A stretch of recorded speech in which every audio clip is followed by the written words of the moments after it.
Now these are the some of the objectives of the today's class.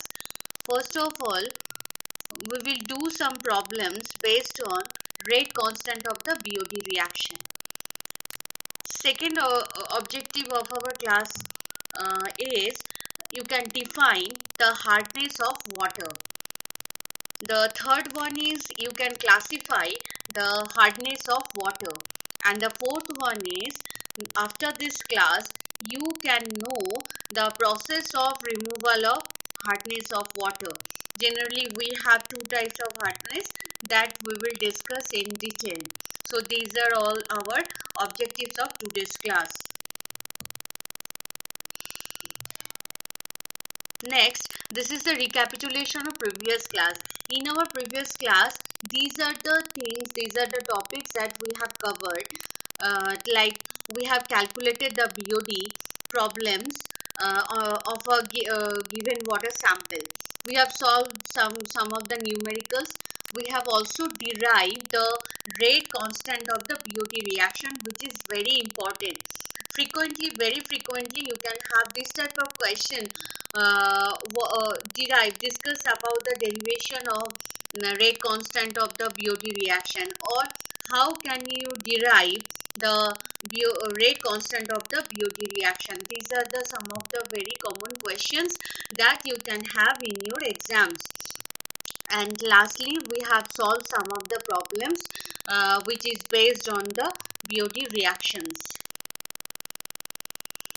Next, this is the just quick review. Whatever I have taught you, I have discussed you, whether you can remember or not. That is for that I have given one question, that is what is the order of BOD reaction, and for this question you have 10 seconds time. After 10 seconds you have to answer the question. What is the order of the BOD reaction? So your 10-second time is over. Now, yes, the BOD reaction, obviously the first order reaction. Okay, that means only first order reaction, that means the rate of the BOD reaction only depend on one reagent or one reactant. If we increase the concentration of that reactant, the rate of the BOD reaction will increase. If we decrease the concentration, the rate will decrease. Understand? That is why it's called first order kinetics. It will follow the first order kinetics. Okay, now I have given one more question, that is the problems which is based on the rate constant of BOD reaction, which we have already derived. So question is, what will be the ratio of BOD5 at 20 degrees centigrade to that of BOD 2.5 of 35 degrees centigrade? That means one BOD we have measured after 5 days, and another BOD we have measured after 2.5 days. Whatever BOD we have measured after 5 days, that is at 20 degrees centigrade, and whatever BOD we have measured after 2.5, that is at 35 degrees centigrade. So these two ratio that you have to determine. Now let's check how we can solve this problem. Okay.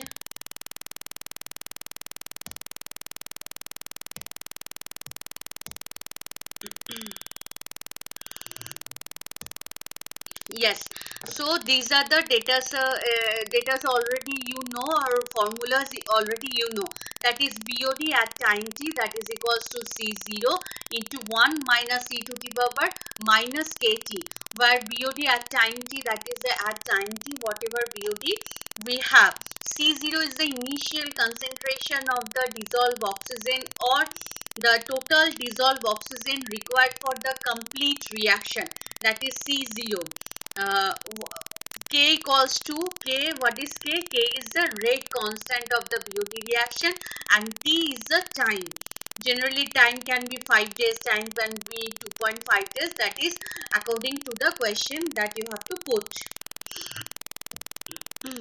Next one more equation that you have to use here to solve this numerical, that is Kt equals to K20 into theta t minus to the power t T minus 20. Okay, now what is KT? KT is the rate constant at temperature T. Look here, the T is a capital while T is in capital, that means the temperature, while T is in the small, that means that is the time. So here KT is the rate constant at temperature T, that is equals to K20. That means the rate constant, whatever rate constant we have at 20 degrees centigrade into theta. What is theta? Theta is a constant and for which the value is 1.047. That is to the power T minus 20. Whatever the temperature is, that is minus 20. This is the theta to the power. Okay, so this equation also, these two equation, based on these two equation we can solve this problem. Now let's get started.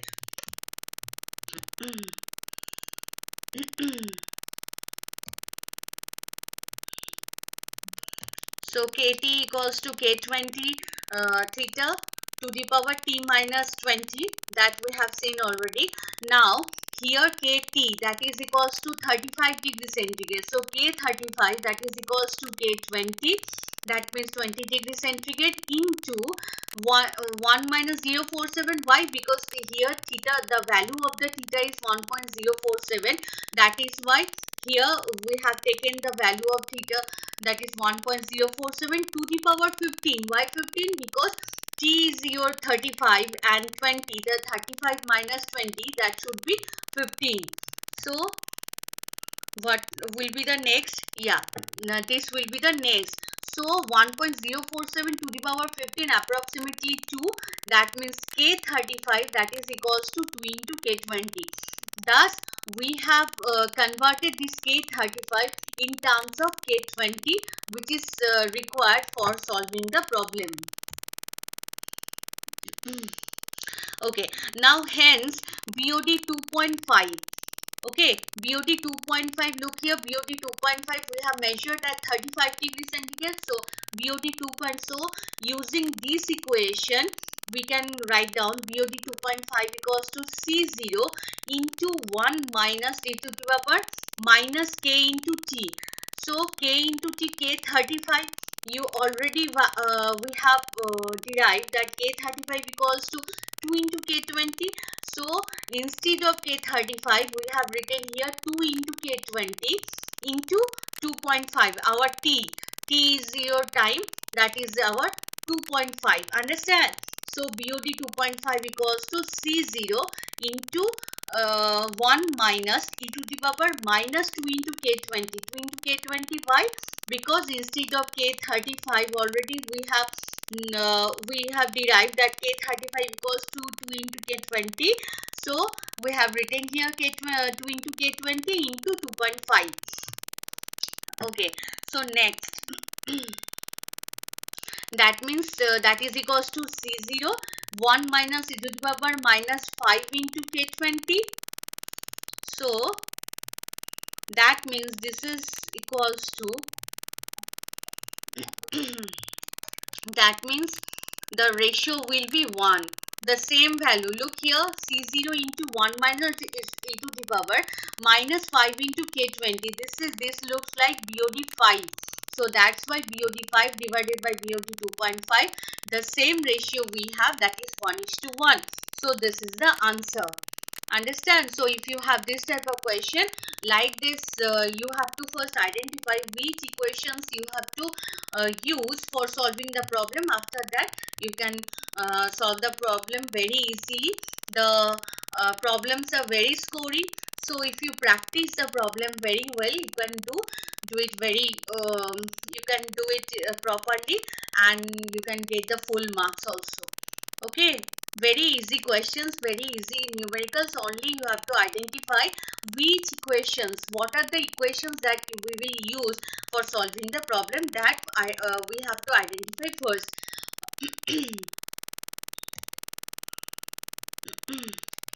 So we are discussing the chemical parameters, that is about the BOD. We are discussing all this about the BOD. Today we will discuss about the total hardness, another chemical parameter that we will discuss today, that is the hardness of water. Understand? Okay, so this is the recapitulation of the previous classes. Derivation of rate constant. Already you know rate is the change of reactant with respect to time. The change of reactant with respect to time. And why negative term? Because every time the reactant is decreasing, the concentration of reactant is decreasing with the time. That is why the rate will be here. One negative term we have to incorporate here. Okay, or the rate can be also written by this: the change of product concentration with respect to time. And that is equals to K, the rate constant. We denoted the rate constant of any equation.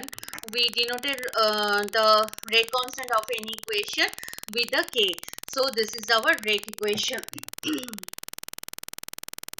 Now we will see this is the derivation. So derivation of rate constant, very important. Okay, so already we have seen, now we will see at a glance. Just this is the repetition of the class. So minus dc by dt, that is proportional to the concentration. So what is this? C C is the concentration of dissolved oxygen. Okay, so the amount of dissolved oxygen consuming per unit time, that is obviously proportional to the concentration of the dissolved oxygen present in water. So this is the proportionality constant K, and that is obviously the rate constant. Here C is the concentration of oxygen at time t, and K is the rate constant of the BOT reaction. Now very important, this integration.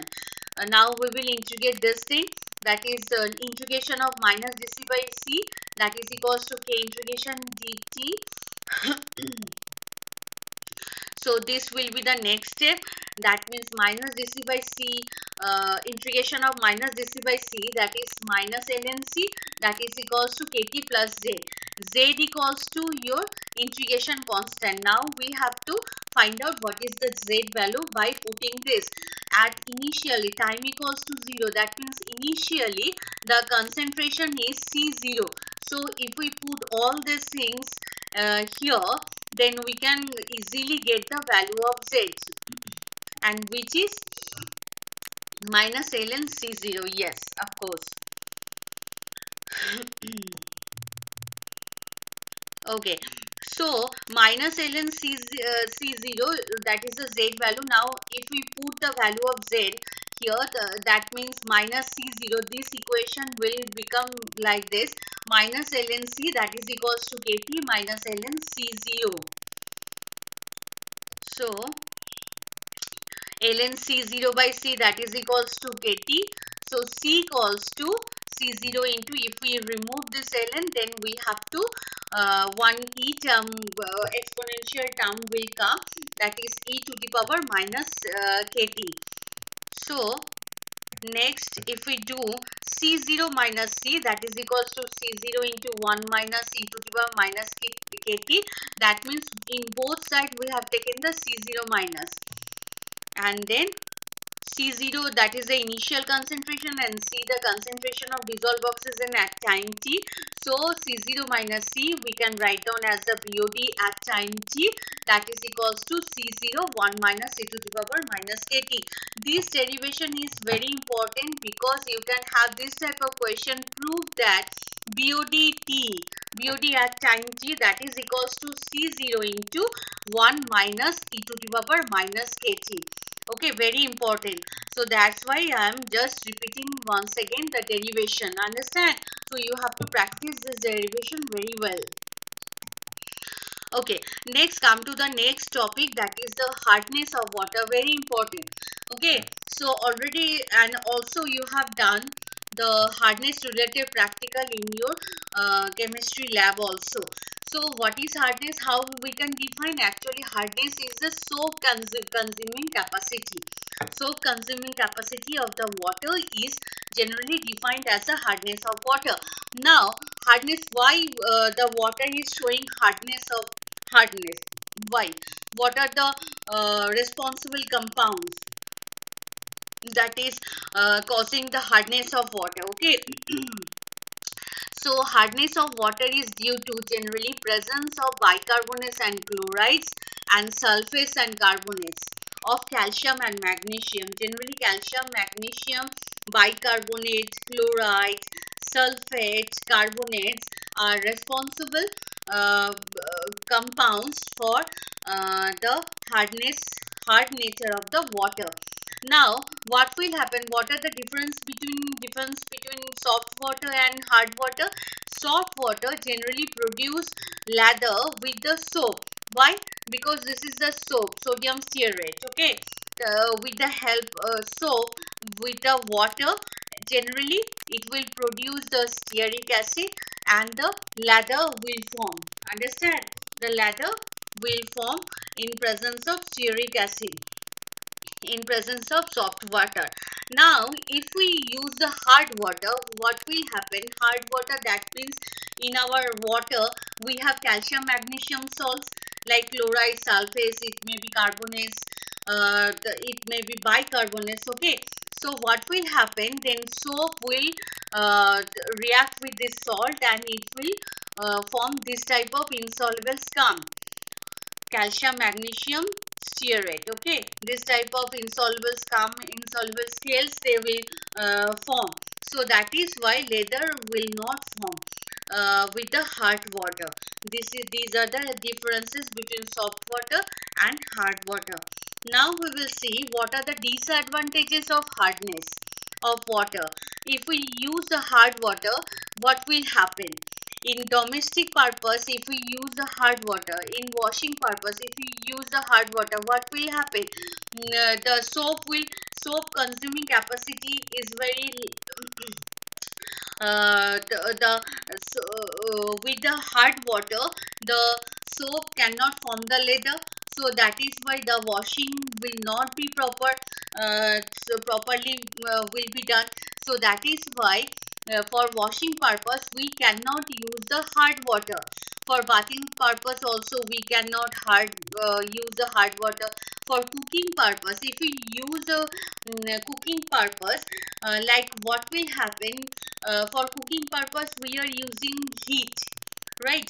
So at that heat all the salts will form a scale, will form a layer inside the wall of the cooking utensils, and which will be very harmful for the utensils. So that is why for the cooking purpose also we cannot use the hard water, and also for the drinking purpose also we cannot use the hard water, as it will affect our digestive system, and also we will have some of the other biochemical effects for consumption of the hard water. So these are all the disadvantages of the hardness for using the hard water in domestic purpose. Now what are the disadvantages of hardness of water for the industrial purpose? If we use industrial purpose like textile industry, if hard water causes the wastage of the soap, exactly, and precipitation of calcium, magnesium will affect the fabrics. Okay, so we cannot use the hard water in the textile industry. Sugar industry, what will happen? The salts, the calcium, magnesium salts, due to presence of these salts, what will happen? The crystallization of the sugar will be interfered. So there will be difficulties in the crystallization of sugar. Now dyeing industry, for the dyeing industry also we cannot use the hard water, as these salts will react with the dye. Understand? So it will also again interfere. Next, paper industry. Paper industry, why we cannot use? Because these calcium, magnesium salts also affect the quality of paper. And pharmaceutical industry, hard water may cause some undesirable products, and thus the reaction, whatever the preparation, synthesis, whatever the synthesis of the pharmaceutical products, that will be also again interfered by this compounds, by these salts. And uh, another one is that is steam generation in boilers. Generally in industry, in factory, we are using the boilers for generation of the steam. Now into that boiler, if the boiler will be fed with the hot water directly, what will happen? A scale will form inside the wall of the boiler, and it will be destroy the efficiency of the boiler, and after all the boiler will be damaged. So that is why these are the some of the disadvantages for the using of hard water for industrial purpose. That means in domestic purpose or for industrial purpose, we cannot use the hard water. First of all, we have to remove the hardness of water, and after that soft water we can consume, we can use as a domestic purpose as well as we can use for the industrial purpose also. Okay, now here is the next topic is the classification of hardness. Generally hardness is of two types. One is temporary hardness, one is permanent hardness. Temporary hardness is generally generally causes the bicarbonates. Generally if the bicarbonates of calcium, magnesium are present into the water, that will cause the temporary hardness of the water. And if the chloride, sulfate or carbonates of calcium, magnesium are present, so that will cause the permanent hardness. Now temporary means these hardness can be very easily removed. Only if we boil the water, that will be removed very easily. And permanent, for permanent hardness also, as this is permanent, but this hardness can also be removed. But for this removal of this permanent hardness, we have to apply some of the complex method. We have to apply some add some the reagent to remove this permanent hardness. Understand? So these are the two types of hardness we have. One is temporary, one is permanent hardness. Next we will see the removal of temporary hardness. Now removal of temporary hardness. Generally, as I told you, temporary hardness generally mainly caused by the presence of bicarbonates of calcium, bicarbonates of magnesium. They are responsible for the temporary hardness, and this temporary hardness can be removed very easily only by boiling the water. Only if we boil the water, the all type of this bicarbonates will be gone. Understand? So that is why it's the term we are using for this hardness as temporary hardness. Okay, so if we have calcium bicarbonate, we are just boiling the water, and what will happen? This calcium will be precipitated out as the calcium bicarbonate, and carbon dioxide will be evaporated, and after all we are getting the fresh water, soft water. Okay. If we have the magnesium bicarbonate in our water, so what will happen? Magnesium will be precipitated out as magnesium hydroxide. Okay, and we will get the carbon dioxide will be evaporated. So thus magnesium bicarbonate also will be gone.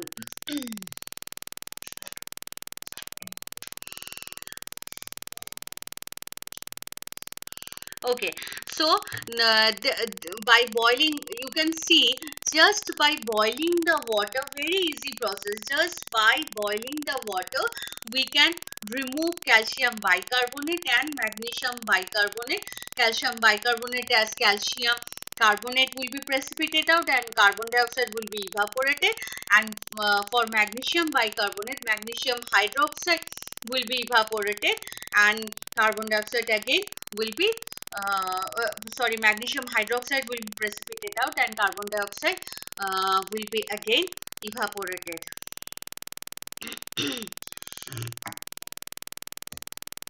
Okay, now we will see the removal of permanent hardness.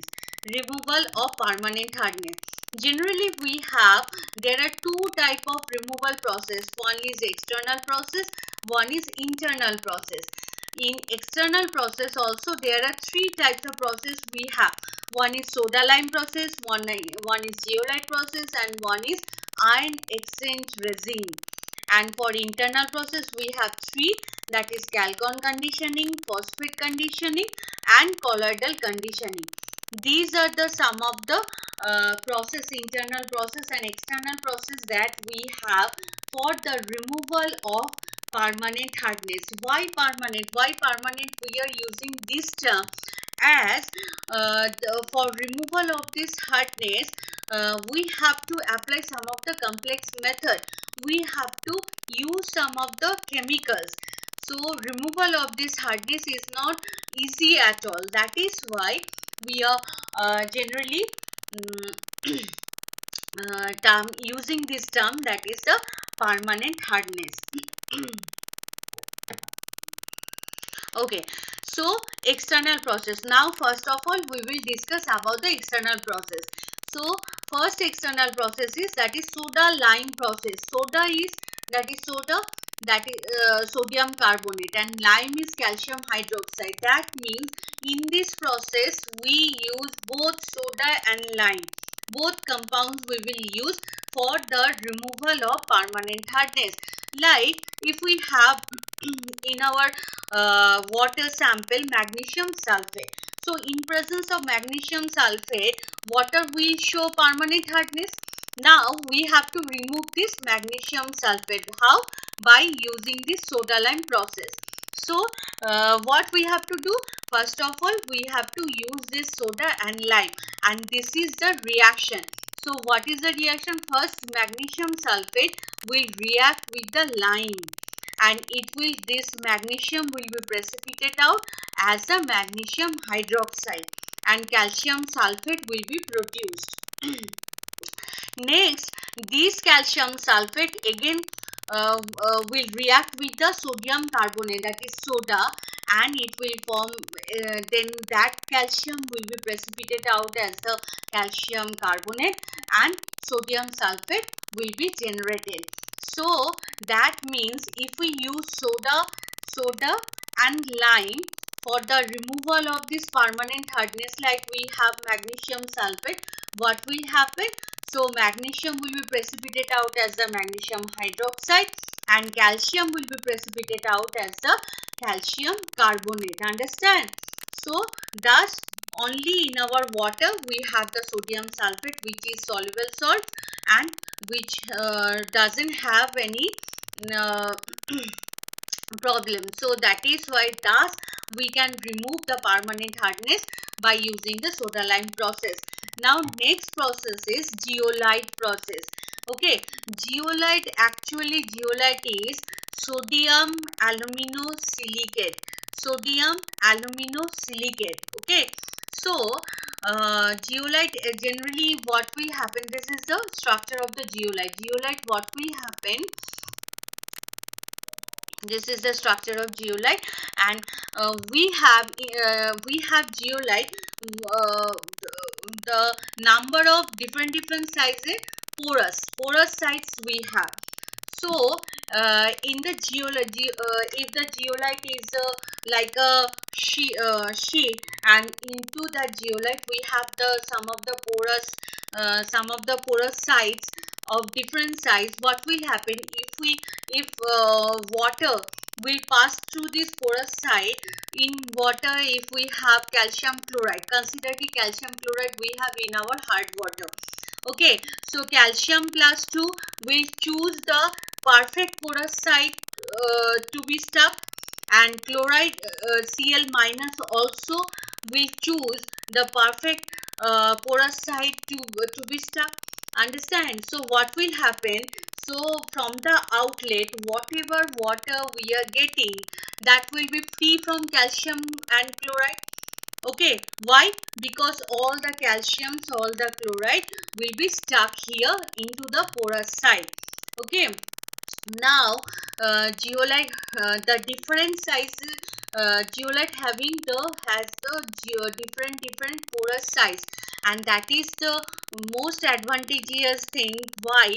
Because if we have magnesium chloride, so the calcium, the size of the magnesium and calcium will be different, so there will be also option for the magnesium plus 2 to be stuck into the shape. So that is why this is the utility of using the zeolite process. You can see here the hard water will pass through this zeolite process, and then here we are getting the soft water. Okay, so from this outlet we are getting the soft water. So this is the total diagram of the zeolite process. Now, and the next process is ion exchange resin. Also, this ion exchange resin we are using for the demineralization process. Like in chemistry department, you are using the distilled water. So how distilled water we make in our lab? By using this ion exchange resin. Okay, so ion exchange resin, what will happen? There are two chambers we have. One is cation exchange resin, and second chamber is the anion exchange resin. Okay, two chambers we have. One is cation exchanger and second one is the anion exchanger. So cation exchanger means here all the cations will be stuck. Okay, like if if this chamber will have the negative ion, this chamber will be the negatively charged, if this first chamber. Okay, so what will happen? Negative charge will attract the positive charge, so that is why all the cations whatever we have in our water, that will be stuck here. Understand? Now again this water will flow through the anion exchanger chamber. Okay, so here what will happen? This chamber is positively charged, this second chamber, you can see. So all the negative charge will be absorbed here, because if it is positively charged, so it will attract the negative charge. That is why it's called anion exchanger. Okay, so after all, whatever water we are getting from this outlet, that is free from the any type of cations, any type of anions. So these ion exchange resin also we can use for removal of our permanent hardness. Understand? So these are the three types of external hardness, external process we can use for the removal of the permanent hardness. Next removal of permanent hardness by the internal process. Now there are three types of internal process, already I have told you, that is Calgon conditioning, second one is phosphate conditioning, and sorry, okay, and third one is colloidal conditioning. Okay, so Calgon conditioning, generally this material is called by Calgon, this complex is called by Calgon. Okay,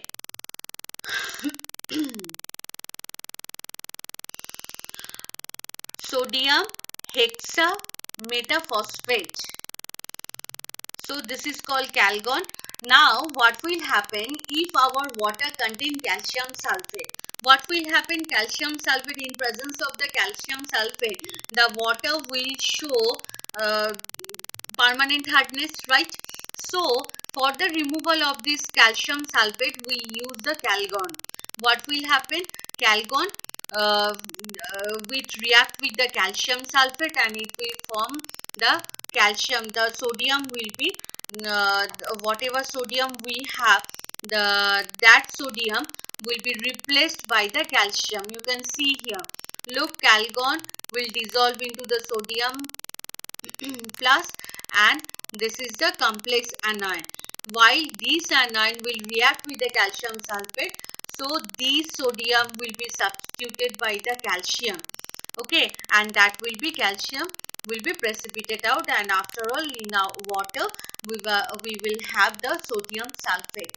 Okay, so by this calgon use of this calgon, we can remove the permanent hardness. Next is phosphate conditioning. Phosphate conditioning, generally we use the sodium phosphate. Okay, so like consider we have in our water calcium chloride. So in presence of calcium chloride also, the water will show the permanent hardness. Now we have to remove this calcium chloride. How? By using the sodium phosphate. That is why it's called phosphate conditioning. Okay, so in presence of sodium phosphate, what will happen? Calcium will form the calcium phosphate and it will precipitate out. Okay, and sodium chloride will remain into the water, and which is not harmful. So that is why calcium, thus by using this sodium phosphate, we can precipitate out the calcium as the calcium phosphate, and this is called phosphate conditioning. And the last one is, that is colloidal conditioning. Colloidal conditioning, generally first of all you should know what are the colloids. Colloids, generally what will happen, the solute particles, the size of the solute particle will be higher. That is why it cannot dissolve into the solvent. It is sparingly soluble. Okay, like starch solution. Starch cannot dissolve into the water. It will be sparingly soluble into the water. Okay, so now these systems are called by colloids.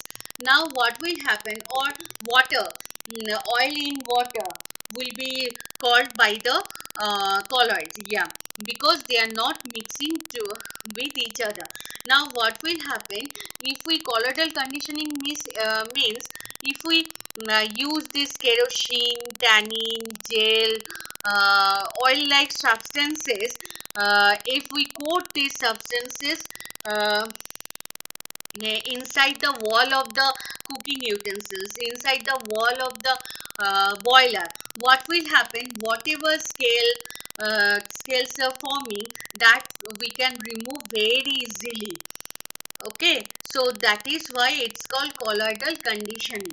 So these are all the calgon conditioning, phosphate conditioning, colloidal conditioning. These are all the internal process for the removal of the permanent hardness. Okay. So thus these are the some of the complex methods like soda lime, geolite, or inoxane resin, and some of the internal process. These are the some of the chemicals. By using these chemicals, we can uh, remove the permanent hardness. Understand?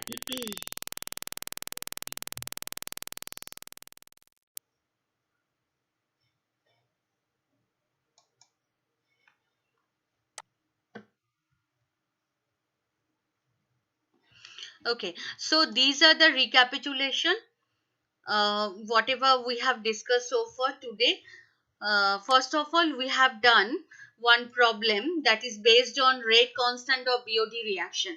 In our previous class also, we have done we have solved some of the numericals, and today also we have checked the problems which is based on the rate constant of BOD reaction. Next, we have defined what is the hardness of water. Next, we have seen that how can we classify the hardness of water, and the at last we have known we knew the process of all the process of removal of hardness of water, that is removal of temporary hardness as well as the permanent hardness. All these things we have uh, seen today. So next day we will discuss about the more parameters of the water quality, and also we will discuss about the eutrophication.